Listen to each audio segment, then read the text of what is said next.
LOTRO has a whole new crafting guild system that allows you to make the best in slot helm and necklace, banquet tables for when you get the munchies, and oodles of crafted gear that allows you to completely customize your build. I'm going to share my tips on how to optimize your crafting time. This includes the quickest way to level up with the Umbar Crafting Guild, how the Luckstone recipes work, and the best locations to farm materials. In under 10 minutes, you'll have an exact strategy for leveraging the Umbar crafting system to your advantage, whether you're gearing up your alts or trying to make some gold on the auction house. Before we get to the Umbar Crafting Guild, we first need to review what the crafting requirements are. First, you need to have leveled up your crafting ability and have access to the Umbar crafting tier so that you have access to the Umbar crafting recipes. Second, your reputation must be at least honored master of the regular crafting guild. Check this by going to your character panel, clicking on the reputation button, type name of craft in search box, and verify your level. If you do not have a level, that means you need to go talk to the regular craft guild leader in Estelden and start your guild journey. The remainder of this video assumes you've already completed these steps. The Umbar crafting guild hall is located in the gut of Umbar Barabel at 21.2 south, 97.2 west. Easiest way to get there is to head to the Umbar Eastern Gate, then right south past the fountain, cross the wooden bridge, turn left at the first chance, hop over the river, and it's the gated building on your left. Find your guild leader in the crafting hall. There is an upstairs, so be sure to check there for the scholar, tailor, and jeweler guild leaders. There are 2 levels to becoming an Umbar guild crafter. First, you need to reach maximum status of the regular crafted guild, which will grant you the title of Umbar guild member. This only gives you access to the Umbar guild. Quickest way to complete this is to craft your way to it. The Umbar guild leader has a barter item, small master scroll. Craft the consumable and barter for the scroll. To save resources and speed things up, you can purchase reputation acceleration from the LOTRO store. You can also run missions to get the small master scroll as a reward. I'm too impatient and just crafted my way to it, since I already had a ton of mats lying around. Do not make the barter items in batches, because once you've maxed out the regular craft guild reputation, the items become useless. If you have multiple alts that you're crafting on, I highly recommend you get a couple of large craft carry-alls. This has saved a lot of space in my vault and time, since it means I always have access to all my materials, regardless of the tune that I am on, and don't need to go looking for the materials on alts. Once you have maxed out the regular craft guild reputation, the Umbari craft guild leader will give you a daily quest. This daily quest will give you a recipe box, a red sea stone, and craft guild marks that is a new currency. To complete this daily quest, you need to make a crate of supplies. Talk to the guild leader and select browse the shop. You need to buy the crate recipe for your craft and then learn the recipe. In your craft window under Umbar, look for quest and then crate. Look to see what ingredients you need to make. These should be basic recipes that you already have access to. For the tailor, it is the deftly stitched robe and deftly stitched leggings. Craft the crate ingredients, then craft the crate, and finally turn in the quest. You can do this every day. When you turn in the quest for the first time, you will unlock the Umbar Craft Guild, which currently has 3 tiers: Initiate, Apprentice, and Journeyman. Continue to do the daily quest to increase your guild standing. The higher guild crafting recipes are more desirable because they have better stats. You can once again speed up this process with the reputation acceleration tome, or you can just work on it daily. Let's take a look at what you can make. First are the regular recipes that you can get access to once you unlock the Umbar crafting tier in your crafting panel. All of this gear is basic gear and only marginally better than what drops from the landscape. However, crafted consumables are great and come in handy. The second recipe type is dropped recipes. These drop for 2-legged mobs like Corsairs, daily crafting quest, and the daily produce. These are single-use recipes, meaning that the recipe is destroyed once it is crafted. These are nice upgrades and are better than the base crafted gear. In some cases, these are even current best in slot, although that is likely to change once the instances drop. The last recipe is the guild recipes. These recipes get better the higher your reputation is with the Umbar crafting guild. However, these are not that straightforward to use. You can use your guild marks from the daily guild quest to buy the guild recipes from the Umbar craft leader. Luckstones are a a new currency introduced with Umbar. At present, you get the Luckstones from completing the Craft Guild weekly quest and crafting events, in which we've only had the Forester Craft event. Luckstones are difficult to come by, but hopefully they will make it easier as more content is released. The Luckstones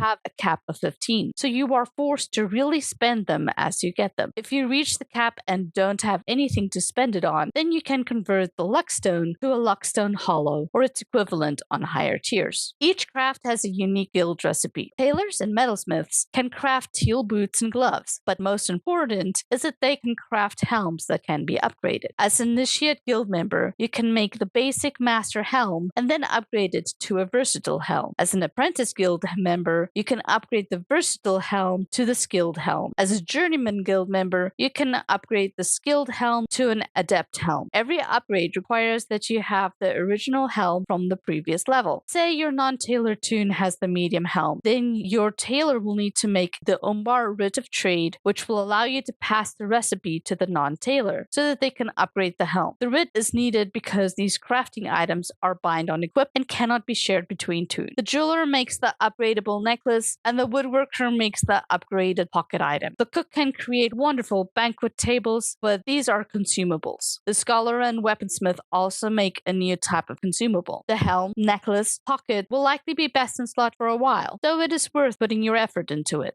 The strategy to optimize your crafting is to 1. Do as many dailies as you can so you can gather redstones. 2. Complete all the crafting weeklies so you can collect luckstones. 3. Continue to increase your Umbar Crafting Guild reputation to gain access to higher tier recipes. 4. Keep upgrading the equipment. The best place to farm for materials is not in Umbar, but rather in King's Gondor and Outer Gondor, where the mobs are at least level 142, such as east of Dol Amroth. There are plenty of ruins there for scholar mats, nodes of ore and wood, and animals for hides. The benefit of going to a lower area like this is that the aggro range of the mobs are tiny if you're level 150, meaning you don't have to stop every 5 steps to kill something. For the farmer, there is a farmland right outside the eastern gate of Umbar. Now that we can completely customize what crafts our characters can learn, I have set up my most powerful toon, my hunter, to be able to collect everything except farming. So she is my forester, prospector, and scholar. Thus I only ever need to take that powerful toon out to collect mats. That is then funneled to all of my crafting elves. You could also consider having one toon work on both the cook and the tailor crafting guilds at the same time, thereby maximizing the number of daily guild quests you can turn in. If you are leveling a mariner from scratch, be sure to unlock guild crafting once you reach expert level of the craft. Want to know the secrets behind my mariner build? Then you will not want to miss this video.